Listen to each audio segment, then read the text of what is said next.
ကျေးဇူးတင်ပါတယ်ခရစ္စတီယာနိုနောက်ဆုံးတော့အဆုံးကိုရောက်လာခဲ့ပါပြီကမ္ဘာဖလားကိုကင်မြောက်ဖို့ရိုနယ်ဒိုရဲ့အသက်မွေးဝမ်းကြောင်းတစ်လျှောက်လိုက်လံမမောခဲ့တဲ့အိမ်မက်ကနောက်ဆုံးမှလည်းမဖြစ်နိုင်ခဲ့ပါဘူးပွဲမတိုင်ခင်ရက်အနှဲငယ်ကရိုနယ်ဒိုကပြောခဲ့ပါတယ်ဘာပဲဖြစ်ဖြစ်ကျွန်တော်ရဲ့နှလုံးသားထဲမှာအေးချမ်းနေမှာပါဘာကြောင့်လဲဆိုတော့ပွဲတိုင်းမှာကျွန်တော်လုပ်နိုင်သမျှအရာအားလုံးကိုလုပ်ခဲ့ပြီးပြီဒါပေမဲ့ဘာကြောင့်လဲမသိဘူးအားလုံးရဲ့နှလုံးသားကကျိုးပဲထွားသလိုခံစားရတယ်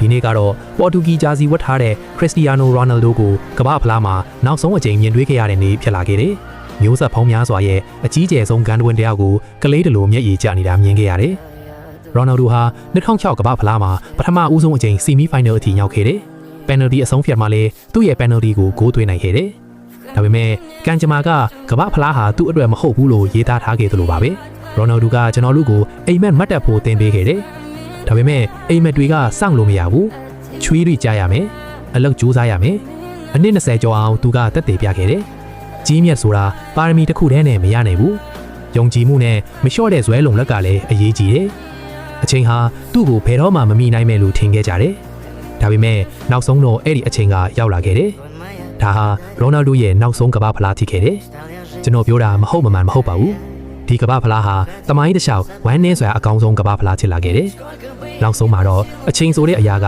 ခရစ္စတီယာနိုရိုနယ်ဒိုကိုတော့အနိုင်ယူသွားခဲ့ပါတယ်။အမြဲတမ်းအချိန်ကိုကြော်ဖြတ်နိုင်မယ်လို့ထင်ခဲ့ရတဲ့အဲ့ဒီလူတစ်ယောက်ကိုပါ